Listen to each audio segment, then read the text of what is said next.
O contato entre os seres humanos e o mundo espiritual acontece na humanidade desde o início dos tempos. Existem registros de possessões dos chamados demônios em todas as antigas civilizações do mundo, mas foi só no século XIX que o mundo começou a entender como os espíritos funcionavam e por que os espíritos entram em contato com as pessoas aqui da Terra.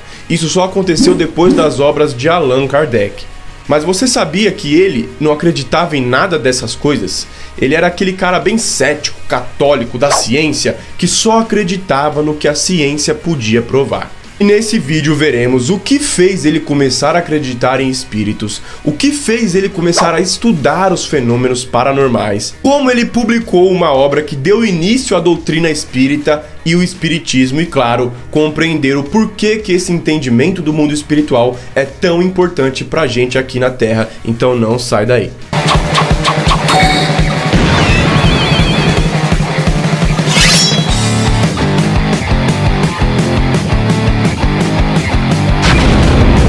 Fala galera, beleza? Sejam todos muito bem-vindos a mais um vídeo. Meu nome é Renato e é muito bom ter você por aqui. Quero desejar a todos um Feliz Natal e um excelente 2023. Que todos os seus objetivos e os meus também deem certo, que a gente consiga encontrar o nosso caminho e o nosso lugar no mundo para que a gente se torne aquela pessoa incrível que nós nascemos para ser. Bom, sem conversa fiada, vamos direto então para a história de Allan Kardec e algumas histórias, mitos e verdades sobre o espiritismo. Mas antes quero te pedir aquela força, deixa o seu like no vídeo para me ajudar a fazer o YouTube mostrar isso daqui para mais pessoas. Confira a sua inscrição, veja se você está inscrito no canal para não perder os próximos vídeos sobre história, sobre alquimia, aquele conteúdo que tentaram esconder da humanidade e, claro, muitas áreas do conhecimento diferente que eu trago aqui nos vídeos para vocês. E se você gosta do conteúdo que eu posto aqui toda semana e quer apoiar o meu trabalho, torne-se um membro do canal por um valor simbólico. Você pode me ajudar, galera, a trazer melhorias aqui nos vídeos, desde uma edição mais profissional, enfim, fica a seu critério, mas você ia me ajudar demais, você não faz ideia, tá certo? Mas agora se acomoda, fica confortável e bora pro vídeo. Hippolyte Léon Denisard Rivail é o nome verdadeiro de Allan Kardec. Nasceu em 1804 na cidade de Lyon, França, numa época onde Napoleão Bonaparte, o imperador da França, estava em guerra com outras nações europeias depois do início da Revolução Francesa. E também na Europa estava acontecendo a Revolução Industrial, um momento onde as mentes da ciência estavam tendo muita importância no mundo, diferente daquela época onde a religião imperava. Porém, a população da Europa era muito cristã, é até hoje, mas naquela época ainda era uma população com muito fanatismo religioso. Por isso, todas as práticas esotéricas, leitura de oráculos, cartas ciganas, esse tipo de prática era muito mal vista, porém existia demais por toda a Europa. Mesmo sendo algo feito por debaixo dos panos, tinha muita gente que gostava, muita gente interessada no oculto, em coisas que se conectavam com o mundo espiritual. Isso em todas as camadas da sociedade, galera. Desde camponeses até reis, rainhas e imperadores que tinham seus magos, seus bruxos, seus astrólogos próprios. Não sei se você sabe, mas durante toda a Idade Média, nessa época ainda, algumas rainhas tinham seu astrólogo próprio, onde, por exemplo, ia nascer um príncipe. A rainha ia lá, encomendava o mapa astrológico, o mapa astral do príncipe dela, da hora que ele nasceu, encomendava com o alquimista ia fazer a leitura no chão do mapa, com a coordenação das estrelas e entregava para ela depois de 2 semanas, mais ou menos, só para ela ter noção dos talentos e de como o filho dela seria. A própria rainha Elizabeth I da Inglaterra tinha um alquimista só para fazer as vontades dela, chamado John Dee, o grande mago da rainha Elizabeth, como ele era conhecido. E isso, galera, é presente no mundo desde o início mesmo. Como vocês podem ver, por exemplo, os profetas da Bíblia, os hebreus, os gregos antigos, continham aqueles oráculos, onde eles iam até o oráculo, falavam com a mulher que era a pitonisa, e ela era o contato entre Deus e as pessoas. Eram o que isso? Todas essas pessoas, esses profetas, essa pitonisa, aqueles sacerdotes do Egito Antigo, eram como médiuns, que eram pessoas que faziam mediações, faziam o contato entre o mundo espiritual com pessoas da Terra. Isso sempre existiu no mundo. O mundo espiritual existe, independentemente da forma como você acredita. Então, Allan Kardec, ou Hippolyte Léon Denis Rivail, que era o nome verdadeiro de Allan Kardec, nasceu em uma família católica na França e logo cedo começou a gostar de estudar. Depois de terminar seus estudos na escola, ele foi se especializando em ciências, letras e em algumas áreas do conhecimento, onde ele se tornou um poliglota. Falava francês, alemão, inglês, holandês, italiano, espanhol e estudava aritmética, química, física, astronomia e algumas outras áreas. E ele foi ingressando nesse mundo acadêmico científico. Foi fazendo parte de sociedades acadêmicas de estudiosos, pessoas da ciência, aquelas pessoas bem analíticas que faziam experiências. E em 1834 começou a trabalhar como professor.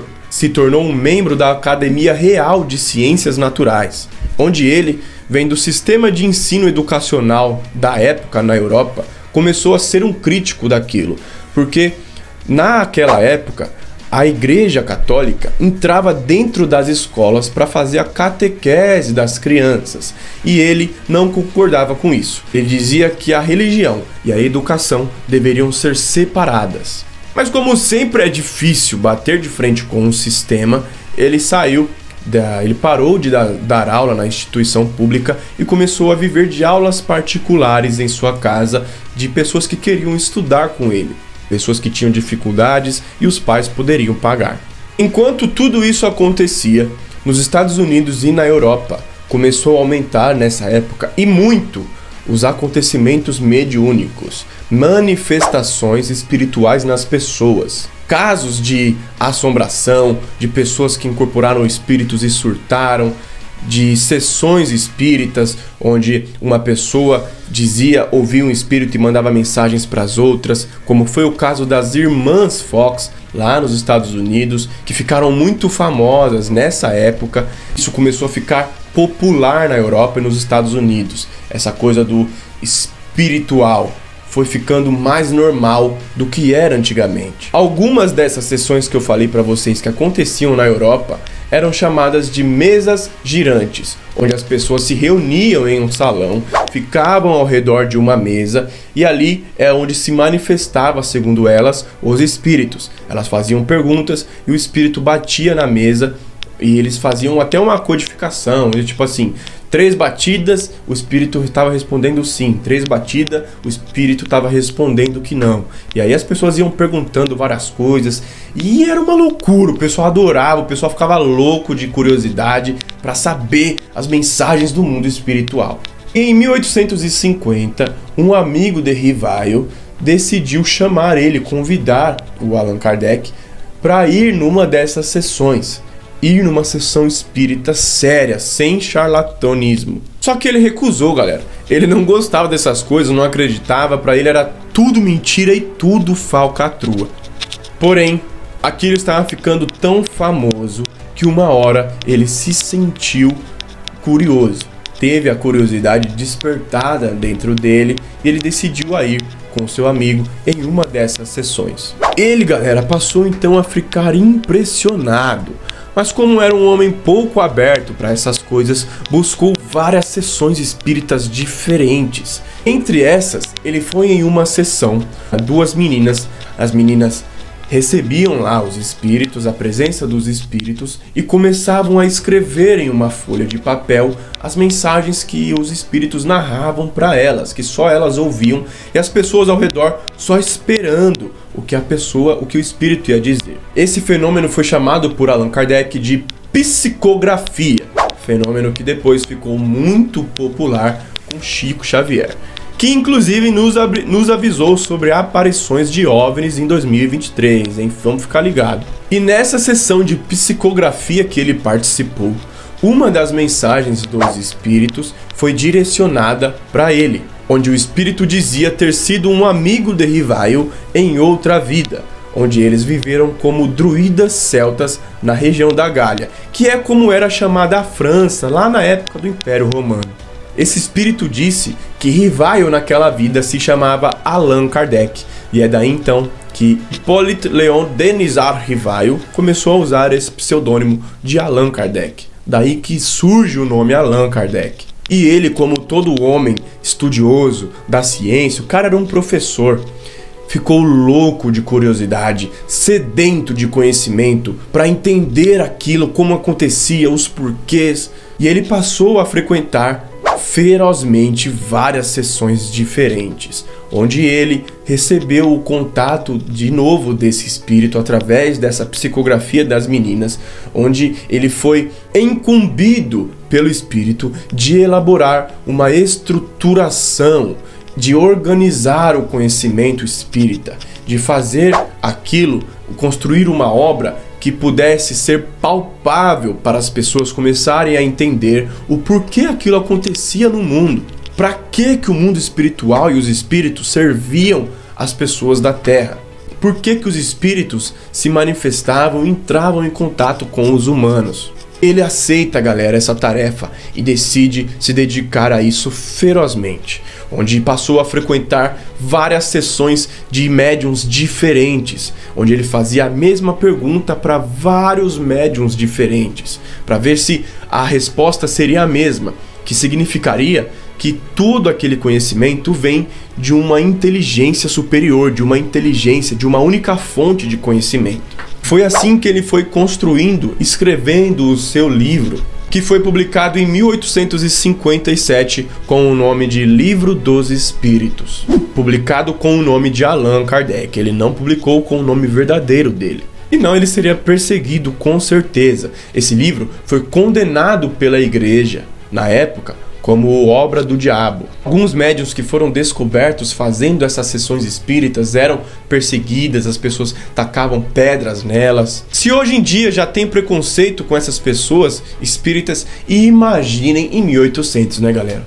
Ele provavelmente teria sido preso ou caçado ou assassinado se tivesse colocado o seu nome no livro, que é considerado o início da doutrina espírita e do espiritismo. Em 1858 ele fundou a Sociedade Parisiense de Estudos Espíritas, que foi basicamente o primeiro centro espírita legalizado do mundo, em Paris, na França, com o objetivo de estudar esses fenômenos paranormais, estudar as manifestações de espíritos nas pessoas, estudar essas obsessões, esses espíritos obsessores que tomavam conta do corpo das pessoas, faziam elas ficarem loucas, onde agora pessoas de todo mundo poderiam visitar, aprender, entender o que acontecia com elas, entender o que os espíritos estavam querendo delas. Se uma família tivesse uma filha sofrendo com isso, em vez da pessoa ser escondida pelos pais, eles poderiam levar ela lá e ela seria ensinada a como lidar com aquilo. Essa foi a obra de Allan Kardec, Hippolyte Léon Denisard Rivaio. E ele deu início, sim, ao espiritismo e à doutrina espírita. Devido à falta de entendimento do mundo espiritual, muitas pessoas que sofriam o contato com seres de outro mundo, com seres e entidades espirituais, eram taxadas como loucas, eram isoladas, exiladas, expulsas até de reinos e cidades. E conforme o tempo ia passando, isso não deixava de aparecer, pelo contrário, só aumentava. Com o surgimento do cristianismo, a igreja se envolvia nesses casos quando eram aquelas coisas mais pesadas, casos de possessões demoníacas, onde os padres da igreja católica fazem exorcismos desde o século II depois de Cristo. Só que o mundo espiritual não é feito apenas de anjos e demônios. Existem muitos espíritos diferentes, de vários níveis de evolução e de desenvolvimento, que interferem aqui na Terra ou não. Espíritos bons, espíritos malignos. E 90% ou mais, né, galera, das pessoas que estão internadas naqueles manicômios como os loucos, são pessoas que sofrem de algum problema espiritual. Sofrem a manifestação de algum espírito ou alguma interferência do outro mundo. onde geralmente a família se recusa a aceitar, se recusa a acreditar nos espíritos, ou então tem aquela mente muito fechada para esse lado do conhecimento. Mesmo até em alguns casos onde o psiquiatra, o médico, ele sugere para a família procurar outras formas de ajuda, como centro espíritas, alguma outra forma de ajuda. Existem famílias que se recusam e preferem internar a pessoa que está sofrendo desses problemas. Isso acontece até os dias de hoje. Eu já presenciei casos assim.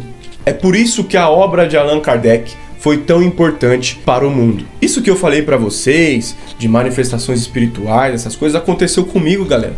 Na infância eu passei por muitos problemas espirituais dessa magnitude, coisas sérias, pesadas. Minha mãe, como uma grande católica cristã, me levou na igreja, fiz lá a primeira comunhão, tudo. Depois não resolveu, fui passar no psicólogo, psiquiatra, cheguei a tomar remédio de epilepsia com 11 anos de idade, coisa séria, sem nunca ter nada. Até que minha mãe me levou no centro espírita com 11 anos de idade, onde eu tive que começar a frequentar para ser tratado daquilo, para ter um entendimento do que estava acontecendo comigo e toda a minha família também. Frequentei o espiritismo por alguns anos, assim como frequentei a igreja por alguns anos, assim como já fui em reuniões xamânicas, eu já fui em várias coisas, galera.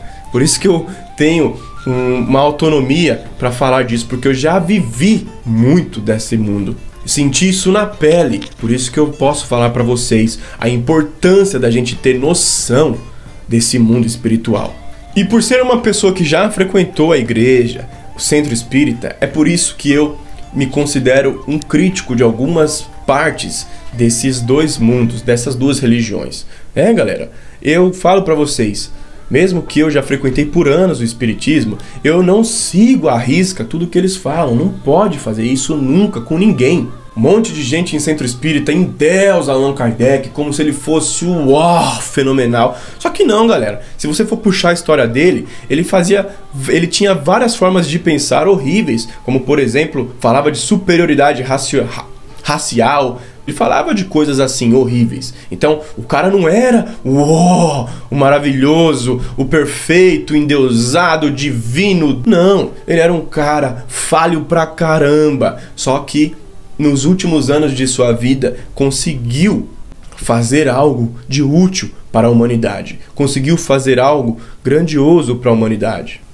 Talvez ser daquela forma sempre fosse a predestinação dele, a missão de vida dele. Só que ele, por não se conectar com ele mesmo, por estar sempre na influência da religião, na influência da ciência, na influência da sociedade que ele viveu, ele nunca iria se abrir para aquele mundo sem ter a experiência de um espírito. Sem um espírito chegar nele e falar, faz isso. Qualquer pessoa, mesmo sem saber, pode estar sendo usada por uma inteligência maior, por Deus, por uma força espiritual, para servir aqui na Terra em qualquer área da vida. Por exemplo, um padre pode estar sendo usado por Deus, por uma força maior, por um espírito de luz, para passar mensagens às pessoas. Um pastor, a mesma coisa.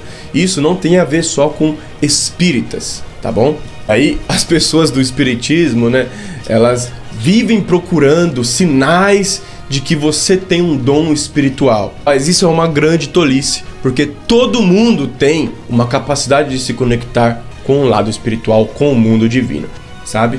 Então, por isso é muito importante nós nos conhecermos, nós termos o entendimento, o resgate de quem nós somos. Tá certo, galera? É assim que a alquimia enxerga as coisas. É assim que esse conhecimento milenar da alquimia que eu tenho e que venho trazendo aqui para vocês um pouquinho em cada vídeo, vou me aprofundar mais, fiquem tranquilos, não deixem de assistir os vídeos, acompanhem aí o canal, que eu vou passar muito desses conhecimentos da alquimia daqui para frente, porque o pessoal tá gostando, então eu vou trazer, tá certo? Espero que eu tenha conseguido explicar para vocês essa história de Allan Kardec, a missão de vida que ele teve. Espero que vocês tenham gostado. Se você curtiu, deixa o seu gostei. Inscreva-se no canal para não perder os próximos vídeos e, claro, comenta aqui o que você achou. Comenta se você conhece alguma pessoa que já passou por alguma experiência espiritual dessa, ou se você mesmo já passou, conta aí nos comentários que eu vou ler, tá certo? É isso, um forte abraço a todos vocês, galera, tudo de melhor sempre, um excelente início de ano 2023, que venham com muita luz, muito sucesso, muita prosperidade para nós em todas as áreas da nossa vida, e é isso, até mais.